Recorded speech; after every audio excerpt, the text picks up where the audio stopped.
My name's Chris. And I'm Kristie. This is the Washing Up Podcast, and we're back! Yay! Great Australian Bake Off 2017, season 3. Season 3, Foxtel 4, whatever. Bake Off's back! Guess who's back? Hey, Bake Off's back. So, Hey. it's been a wait.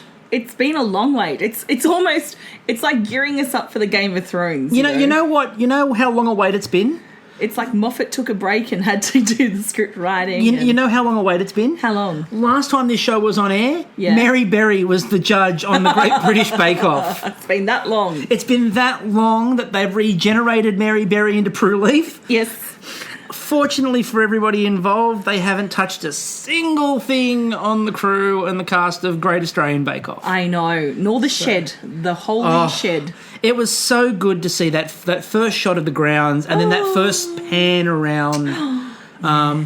It's interesting, just the first thing I noticed about it tonight is they seem to shoot in a higher quality than they do in British Bake Off. Yeah, there is a slight... it's like they're doing in HD. Yeah. Yeah, a bit crisper, a bit more colourful. It's a really crisp image, but anyway, you don't really care about camera angles, you don't really care about the quality. What you care about is Cake Week. Cake! And we can't talk about it because it's Cake Club. If only they did now spread out into a Mel Buttle Fight Club kind of scenario. That could have been fun. She just goes around fighting random comedians in Australia. Now, for those of you who have never listened before, you are thoroughly confused already. This is kind of what we do. Yeah. Now, we're going to have some special guests over the course of the series. Yep. We're not going to say who, but we are going to have... But you have me. Yeah, so you are a special guest. You're already in the lead. Exactly, you are a special guest. You are the most... a co-host. You are the most special guest, Yes, indeed. I am. By Humble being a co-host, you are the most special guest. Extremely humble. And so we'll have some special guests. We'll have a bit of fun. We'll have some laughs. We'll stir up fake controversies. We'll say inappropriate things. Well, I say we, I mean me. We'll say lots of inappropriate things. Like felching. There'll be lots of already. We're not even 2 minutes in and we're already felching. Yes, we are. Can we at least wait until ad break? Actually, no, we can't. And we haven't even gotten to. But the reason we can't wait is because they didn't wait to introduce fucking matcha. No, it was bang. It's like we've done the opening the opening scene. We've done the scene with the bakers all lined up out front of the shed, and boom, matcha. So let's get into it right away, shall we? The signature bake was a marble cake. Woohoo! So nobody misread this and put marbles inside their cake, which is good. That's always a handy lost their start. marbles. Everyone produced some marbles. Everyone was pretty damn good. Yeah. We got introduced, and the first bake is always hectic in a series because you're introducing all of the bakers. People. And you've got, some of them are talking about what they're doing, decorating the cake. Some of them are talking about designs and things before you have the foggiest idea who this person is. Yeah, luckily, there's been some good introductions with the Foxtel stuff, so if you've been keeping up with their promos, there has been, a bit of backstory so you can start to familiarise yourself with the bakers, which is good. It was a really strong run-in. It should have been. They had enough time. Yep. And I thought tonight in that first challenge they did a really good job of introducing you to all of the different bakers and who they were. Yeah, and making it, how can I put it, a pretty straightforward bake, but with enough scope for it to be, to show a bit of flair, show a bit of personality. And so to talk about the personality, we opened with Dave. Dave. So he's an accountant that bakes. He's bakes by night. Ooh, accountant by day. Cake decorator by night. Which sounded very film noir. So, Tuesday, 2 a.m. Cake decorating. Thank you. I was waiting for music. Okay. No, but I like the idea of cake decorator by night. Maybe he's like a cake Batman, just purchased himself next to a gargoyle above a high-rise building. So waits for the Dr. signal to flash across the sky, comes running out. Swoops down with a Devondale. Swoops down with a Devondale cake. So he had a green cake, and the second he said green cake, I started to cringe. And then they went, the flavours will include matcha, and you saw me. Hey, it could have been worse. It could have been matcha and ouzo, and you would have just exploded. Matcha and yuzu. Now, again, we're talking about drinking competitions as well, and our friend Gabby on Twitter pointed out we need to get the drinking competition started. Matcha is a lock. Yeah. Yuzu is also a lock. Send in your requests. Staring at an oven. Yeah, so wherever you need to give us some requests as to what should be in the drinking game, and once you do that, we'll put up on the Facebook and the Twitter. We'll put up a little drinking game scorecard for you. So if we get enough requests of things that should be in the Great Australian Bake Off drinking game, we'll put those up for you. We'll go through everybody and then we'll talk about what their cakes look like because we've got to come back to Dave and that work. Robert. Now, hey Robert, I know you're listening. Yeah, you liked us on Twitter and stuff. So Robert's been awesome on Twitter and great on social media. If you haven't followed Robert on Twitter, give him a follow. Yeah, Robert's Cakes. And his tiger cake, like a tiger. The marbling he ended up producing, by the way, looks sensational. That was incredible. Oh, absolutely! It was like and the glaze. Emma based her vanilla, orange and chocolate cake off her tortoiseshell cat. Which I think is just the perfect inspiration. As soon as she showed me a cat, I'm like, I'm on Team Emma. It's almost like you have like a tortoiseshell cat around the house or something. Look, just because Polly's my favourite, and I'm not afraid to say that because I'm sure somebody wants to kill me, and we have a cat called Senator Palpatine who's black and is very much on the dark side. So... Come to the dark side. We don't even give you the cookies. No. But we've got Polly who's a tortoiseshell, and so we really saw Emma's cakes like, oh yeah, and what she turned out. We'll talk about it in a minute. But wow, these are nice. Claudia went with the pink marble, yes, which was nice. The colour choice was really quite nice, so pretty. And she just. Here's Maggie and Matt. She's just banging the tin down on the table. The introduction to the psychiatrist was banging tins on a bench. It didn't look crazy at all. Look, she's just regulating her emotions. It's fine. This is her exercise for the week. Next week while she's baking, she's going to bring in the stuffed foam bats and just start hitting people with them. It's when she sits people down to reframe. It's when she starts looking at Maggie and starts calling her mother. Be afraid. Come on. Be very afraid. Oh, no, she was great. Who else? Now, then there was Jess. Love Jess. And she took the lime and the coconut. And drink it all up. And didn't have to, colour it too brightly. No. I'm all a fan of bright colours. I mean, I'm a fan of Stacey and her pink. Do you think Stacey and Risa should get together? But anyway, back to Jess. Well, yeah, Jess did a lime and coconut cake, marble cake, which was time for midnight margaritas. Indeed. And speaking of colourful lime and coconut cakes... Risa, oh boy, wow! Personality plus, colour plus. Yeah, her marbling. By the way, I'm going to talk about her marbling before we go through everyone else. The bright vibrancy. Matt Moran looked visibly shaken. I have to eat this. I don't know if Matt quite knew. Yeah. What the hell that was? But my God, the colours and the peacock on the outside of it looked incredible. Very, very homage to Nadia. Then there was Max. Max, oui, bonjour, baby. Oh, my God. How many of us on Twitter were just going, it is so good. Keep speaking, Max. There were all of these people, when Max started speaking, there were all these people on Twitter losing their minds. And then I lost my mind because he made a matcha cake. So I lost my mind for a completely different reason to everybody else on Twitter. Everyone's going, oh, yes, talk to me in French, Max. Talk to me in French, Max. And I'm going, fucking matcha, seriously? We're in the first bake and we're 2 matchas in. Bake me like one of your French girls. No, that was Robert later on. That was Robert later on, Come to that.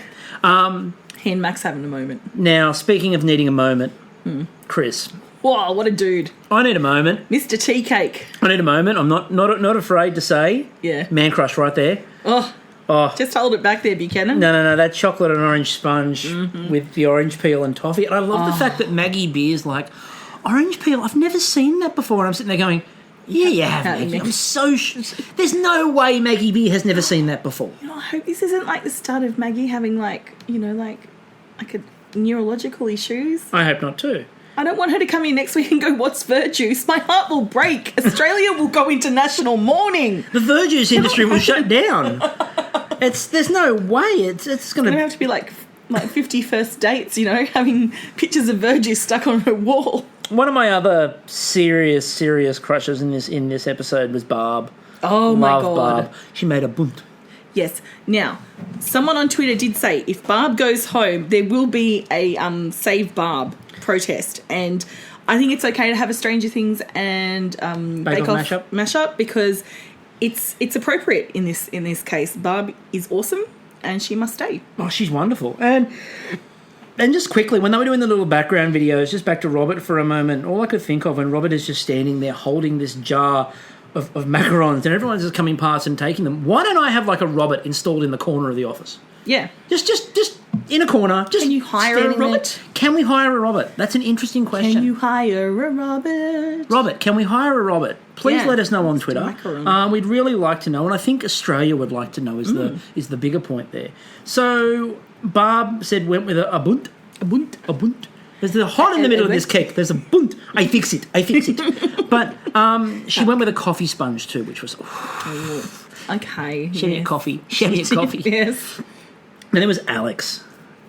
Alex is awesome. Oh my gosh, what a dude. Like, he's like, my mum just said don't be silly on the TV. And the lemon and pistachio that he went with was a really cool idea. And it looks so pretty I mean, obviously he didn't get the marbling going, we'll see later on, because the pistachio sunk because it separated on weight. Yeah. To me, I actually thought it looked, with the pistachio layer and then the lemon layer on top. It's really pretty. It looked a bit like baklava. Oh. It looked a little bit like baklava. It wasn't marbling. I was okay with that. It looks like some kind of sedimentary stone. It did. It was sedimentary. We then have to talk about Michelle. She's awesome. God, she's fun. Maggie number 2. Yeah, so she made her raspberry. #twinning. She made her raspberry bunch, and so her looking like Maggie Beer. Mm-hmm. So maybe the verjuice industry won't go under if Maggie Beer suddenly stops. They can just Michelle. As Maggie stand-in. Michelle just needs to start. A bit like when Paul McCartney apparently died in the 1960s, and they replaced him with a Paul McCartney lookalike. So this is the Paul is dead. It's the Paul is dead crap. But Elvis is alive? Like, what the fuck, and living near a 7-Eleven. Like, come up with better, No, the Paul is dead rumours, which are rubbish, by the way, as a huge McCartney fan. Yeah, because we saw him live, and he was fucking awesome. Was that Paul McCartney died, and they found this guy in a lookalike competition and replaced the real Paul with this fake Paul. Now, if that's the case, I'm amazed that fake Paul's so much better at music than real Paul. My only thing would be is they didn't, if he did die, I don't think they replaced him. I think they just built him back like the Bionic Man, because 3 hours of that concert. Exactly. Full on. So what we possibly got with Michelle is this is possibly an audition for when they decide they need to replace Maggie Beer. Don't say that. If they need to replace her, I'm not saying I'm not saying because of any health conditions. I'm saying that she might decide to go overseas on a holiday. Oh, so like the deputy PM. She's the deputy Maggie. She's the deputy Maggie, and what happens is that all those events that Maggie Beer really can't be bothered to go to, you send Michelle.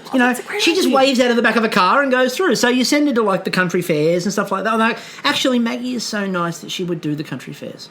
She would. But, if Maggie, for example... but if there's two on the same day and she can't make it, they're too far away. They just take Michelle, they put her in the back of a car, she waves out of the back of the vehicle, everyone goes, oh my God, that's Maggie Beer! Yeah, like the Maggie copter can't get around as fast. The Maggie copter and the Maggie cycle can't be in two places at the same time. No, I'm just imagining. Stately Maggie Manor. A stately beer manor. So I like the idea... Stately Beer Manor, she goes down the pole, the glasses go on her face like the bat mask, into the cake mobile.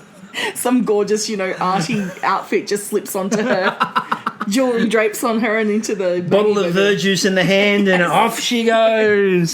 So off from Stately Beer Manor.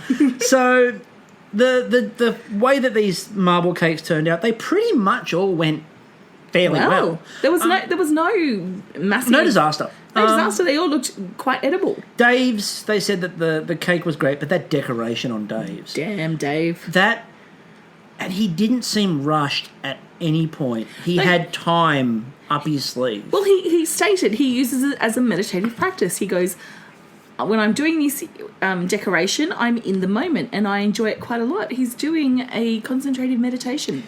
It was so focused. Thank you, meditation teacher training, which I'm currently doing. It was so focused, though. And, Maggie looked at the cake and went, and you did all this decoration? And he's like, yeah. I'm thinking, where do you think he went, Maggie? You think he ducked out to the shops? He's just popped down the road. And gone to someone, quick, decorate this. Yeah. He pulled Liv out the back. Liv's on standby. Quick, do it now. So... Robert's cake had great flavour. The marbling was good. The top sheen was amazing. Damn. The ganache in the middle possibly tipped it a little bit too far, but you learn these things in the early couple of challenges. As Maggie said, you could kill us by chocolate, or as most people would say, Maggie, death by chocolate. Exactly. Maybe it's trademarked. Yeah, They can't do it. They're like, can you just reshoot that and can you not use that trademark? Emma, her cake was, they said, really tasty but slightly overbaked. Mm-hmm. But again, they said the flavour was really good. Yep. They said that the pattern of Claudia's pink marble wasn't quite as strong as it should be, but it was really tasty and the flavours were really good. Yep. Jess's, they said the marbling was slightly off and the flavour was Not quite there. They said you can't really taste the lime. It was a little bit under. What she should have done is just soaked it in rum. Like, gone full margarita on it. Just drown it in booze. I mean, Yeah. look, if there's one thing the Great British Bake Off has taught us, when in doubt, booze. Booze it. Just booze. Like, who? So we found out that Mon had the booze bus for last year's season. Yeah, Mon had the drinks under the cabinet. No one's really boozing it up so far. We've got to find who the booze hound is. Yeah, we need to find out which one of them is stocking all the booze. Okay, write that down in our notes. Yeah, we'll do that for the future reference. We'll Yeah. find out. Our people will call their people.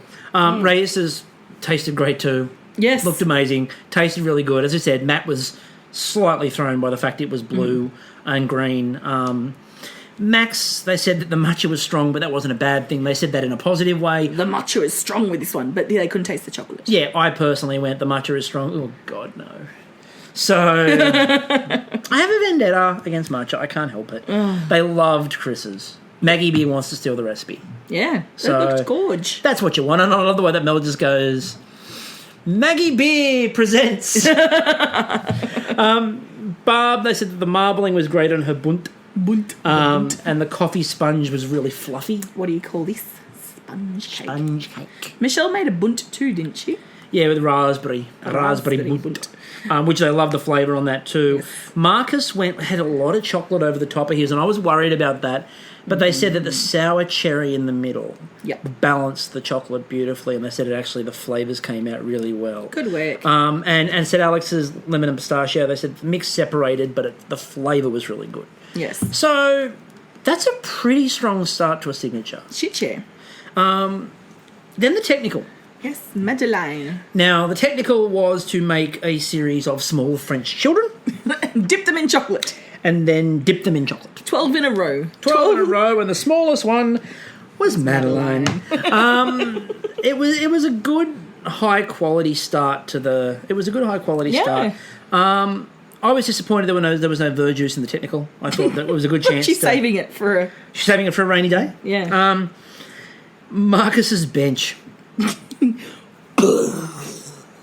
You've seen me cook. Just apocalypse now. You've seen me cook. I know. Marcus's bench was essentially your bench. Marcus's bench is my bench when I cook. Mm-hmm. It's just a bomb. Yeah. A bomb has gone off. And I like the fact that the chocolate should cover just the tip. Just the tip. And then, that was the start of the innuendos. And by about halfway through this episode, Mel wasn't even pretending anymore. No. When we get to the showstopper and Mel and the clams, she wasn't even pretending anymore. And you know what? On Maggie's lips. I'm fine with that. It's for you, Beck. And I liked when Chris was trying to explain about what to do with the Madeleines. He came up with that new motto for the Scouts of dip, dip, dip. Dip. Dip, dip. No, you're not going to dip it you're not going to dip it and then let it set and dip it and let it set. Dip, dip, dip. Dop. So the trickiest part of this was when they had to do the burnt butter. Burn your butter, but don't burn your butter. Yeah, burn the butter and take the burnt butter to a better distance. But don't take the burnt butter past the better distance or it becomes burnt. But it's like that. You better not burn your butter too much or the butter will be bitter. And bitter butter is not better. Ask Betty Butter, she bought some bitter butter. Yes. Was the better butter bitter? Also, more importantly, was the butter Devondale? Hashtag, you ought to be congratulated.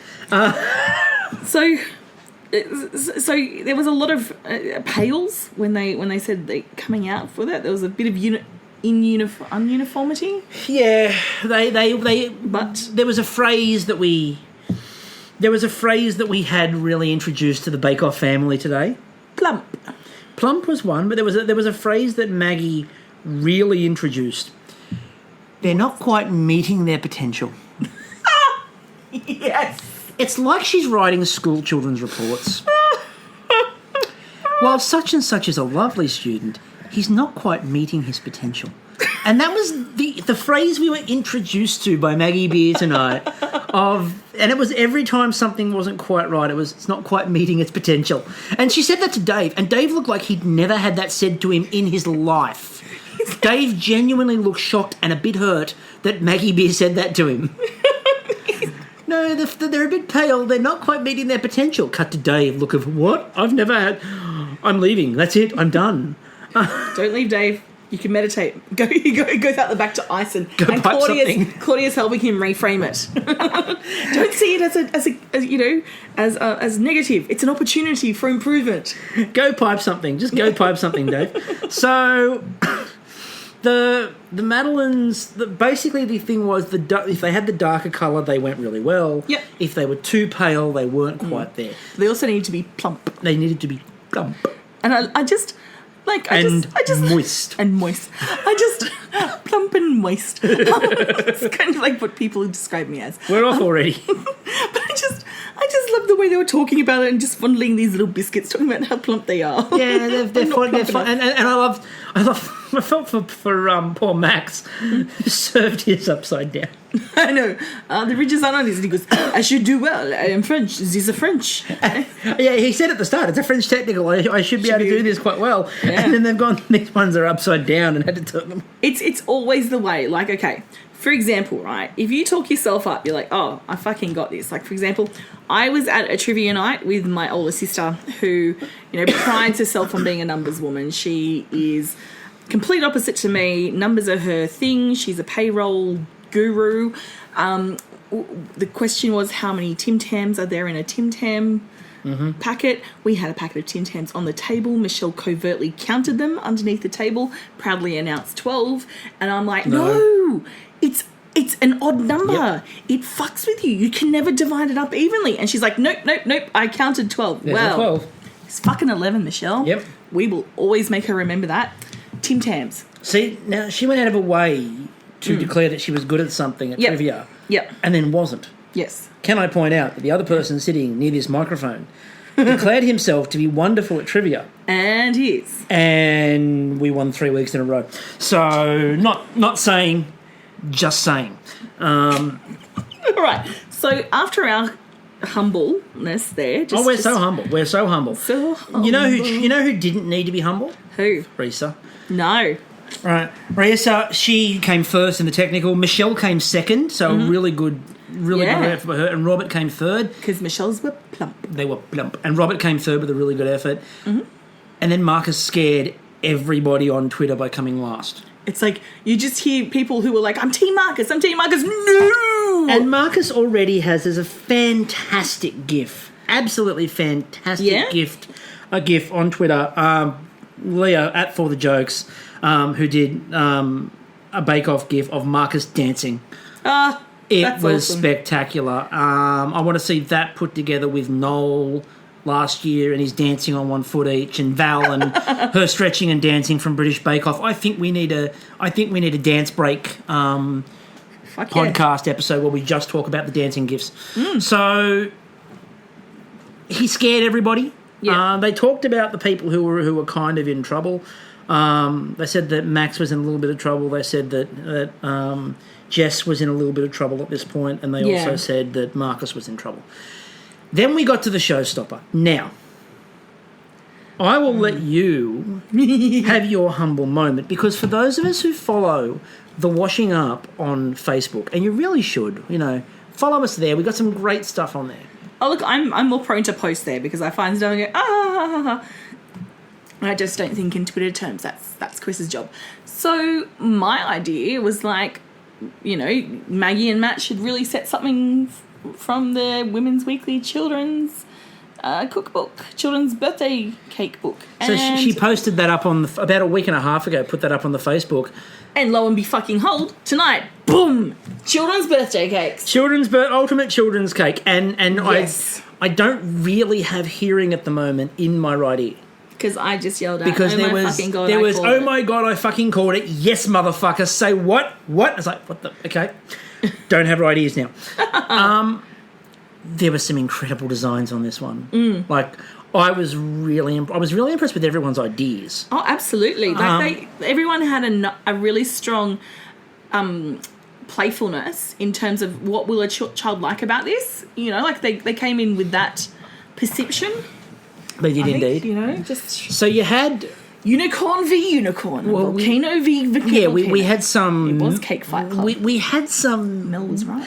We had some messed up, weird version of a baking arc where we had 2 unicorns, which would have, weren't on the original, and 2 volcanoes, which can't be moved, but we had them. So is this the satanic arc because it's like not the Christian arc? It is. Volcano versus volcano. Yeah. And we had unicorn versus unicorn. We had a monster on there too. Mm-hmm. So there was a jungle. There was a jungle boogie. There was a pony. There was a pony. There was a dolly. We'll talk about the dolly in a minute. Yes. But Michelle's idea, and again, look, Marcus's volcano was a better volcano. However, both were spectacular. No. It was a better volcano. Oh, right. However, Michelle's cake was an adventure playground. Oh, right? Yes. The paleontology aspect of it. Oh, that was brilliant. Where she's got the paleontology, so you clean up with the brush and find the dinosaurs. I'm trying to do the Jurassic Park theme. That's it. We can't do too much of that. I'll copyright to us. Yeah.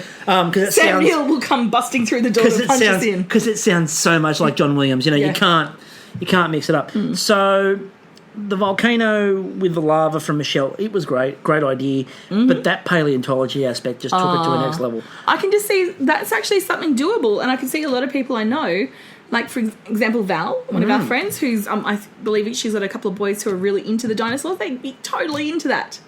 I'm totally into that. It's my birthday soon. Paleontology cake with a volcano. But like Marcus's volcano, and then I want Maggie Beer to come in and be joyfully gleeful about how many people in the village are dying. Yeah. The narration when they got to the judging bit and they set off Marcus's one, and they're like, ooh, wow, look at that. And then Maggie goes, oh, look, it's coming down on the people in the village. There was something oddly calm about Maggie Beer describing the end of their lives. Calmly evil. Yeah, it was like, oh, look, they're all suffering. It's like... Don't worry, the pain will be over soon. It was really creepy. It's like, Maui had gone in and stolen Maggie Beer's heart, like in Moana. And we just need Moana to come and pop it back. Which baker would be the one dancing across the back of the tent going, hey, what I say, but you're welcome? I think it'd be a toss between Alex and Robert. Yeah. And I loved Chris's design too. They're like, oh, I wouldn't expect that from someone like you. Chris makes amazing bakes. He does. And that was stunning. Barb's unicorn. So pretty. It was so pretty. I loved the fact she went with the pastel colours rather than the overly bright colours. I will say that the unicorn horn that Barb put on her cake looked like it looked like it came from an adult shop. It wasn't the snail. No. It was quite clearly fake. Look, if Barb doesn't go on to win Bake Off, she's got a big... she's got a really big career. Sex toy baking? Sex toy baking. Well, the Romans... Her and Mom can get together and make sex toy baking. Well, the Romans used to make bread dildos. That's true, by the way. Did they actually use them? Yes. The Romans used to bake bread dildos. I'm not joking here. I'm a historian. I can guarantee you they did. Did they eat them afterwards? No. What? I'm assuming it began as over baking the bread. I can't look at a baguette now without thinking of... And the worrying part is we've got a baguette on the table. I'm so glad we're not Romans. No, I know too, because to be honest with you, I was too busy eating the baguette. It was a really good baguette. I'm not looking at that and thinking anything else. I'm looking at that and going, yum. So, oh, back from that nice little Anyway, tangent on Roman history. yes. Anyway, back to what we're doing. Rais's one with the That was so much fun. chocolate inside and the little lollies candies inside. rolling out. And Emma did the same thing, which I thought with was the little meringues. I loved the So meringues. I loved. That said, Race has clearly watched some of Nadia's bakes for the colour inspiration. Absolutely. She's not copying bakes, but the colour inspiration's clear. And I think Nadia did the one with the stuff coming out of the middle too, which is quite a common thing at the moment. Exactly. So it's not copying her. So, same with the unicorns. You know, like the unicorns are everywhere. Yeah, unicorns are magic.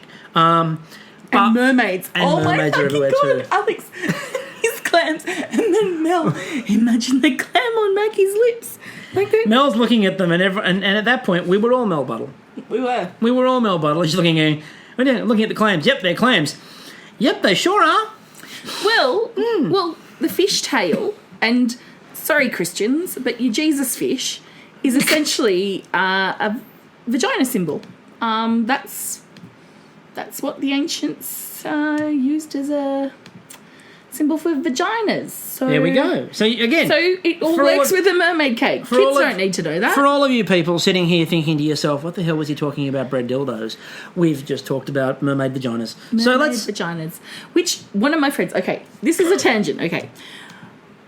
My friends and I were away for a weekend, and someone had their wheat bix all ready to go and mistook salt for sugar because someone had popped some salt into a bowl and sprinkled what he thought was sugar on the mermaid, on the wheat bix, and after having a great big bite of it, declared, "Oh my god, it was like giving cunnilingus to a mermaid."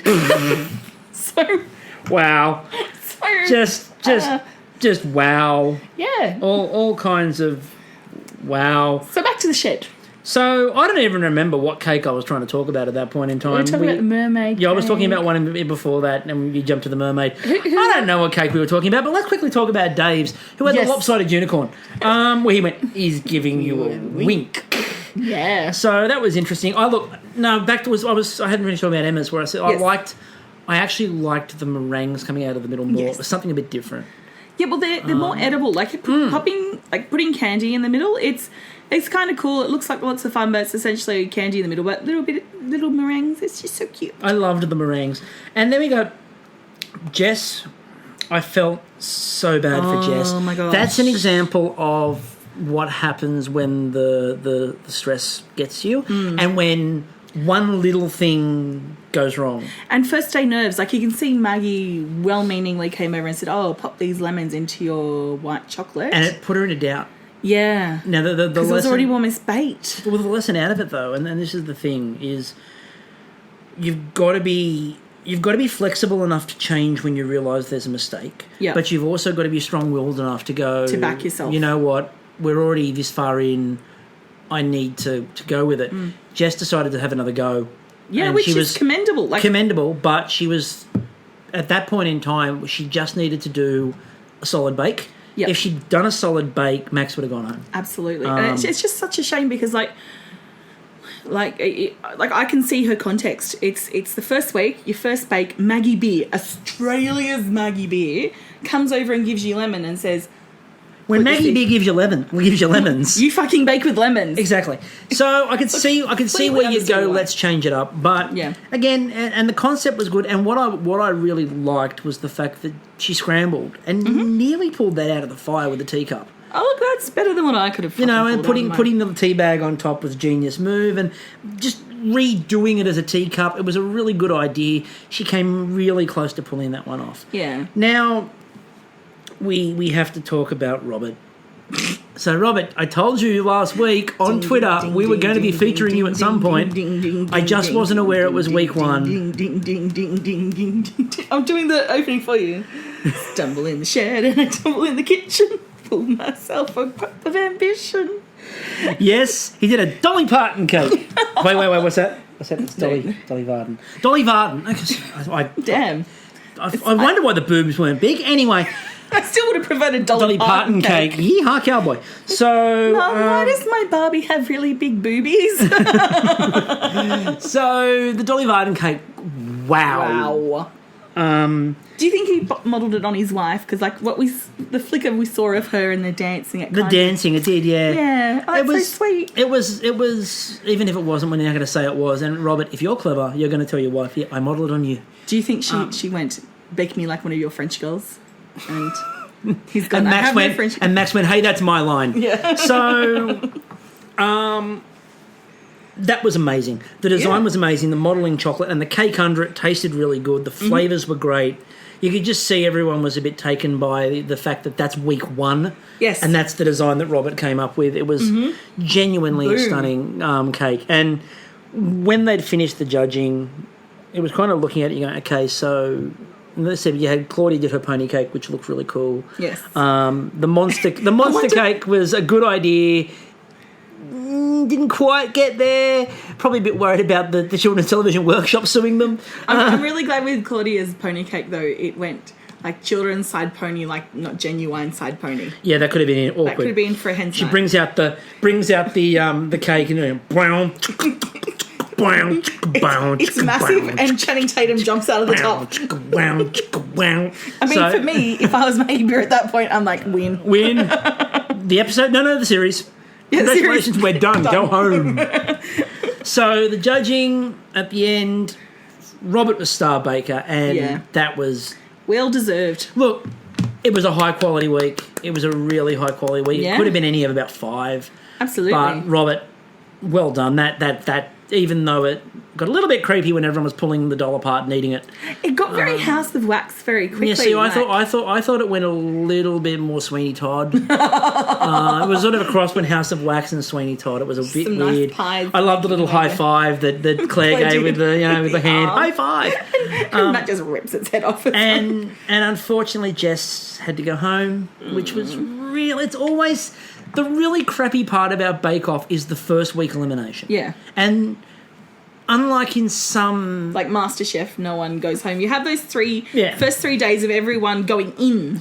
You know? Unlike some series, again, the most recent series of British Bake Off, it was really highly contested and very good from day one. Absolutely. Australian Bake Off has always been that really high standard. Yeah. Couple of series of British Bake Off before the most recent one, however, the first person home... that was probably fair. Yeah. Right? And you felt for Jess because you could see what she wanted to do. And you could see that she had the ability to do it. It just...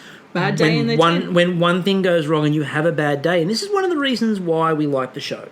Yep. It's not just because of the amazing bakes and the wonderful people. And they are wonderful. Yes. Every single person in that show is wonderful. It's not just about that, though. It is also that fact that anyone can have a good day. Yes. And anyone can have a bad day. And you are judged fairly on that. Absolutely. And anyone could be making things that look slightly penisy at different times. Like Robert with his dolly. It started off looking a little like Julia's snail.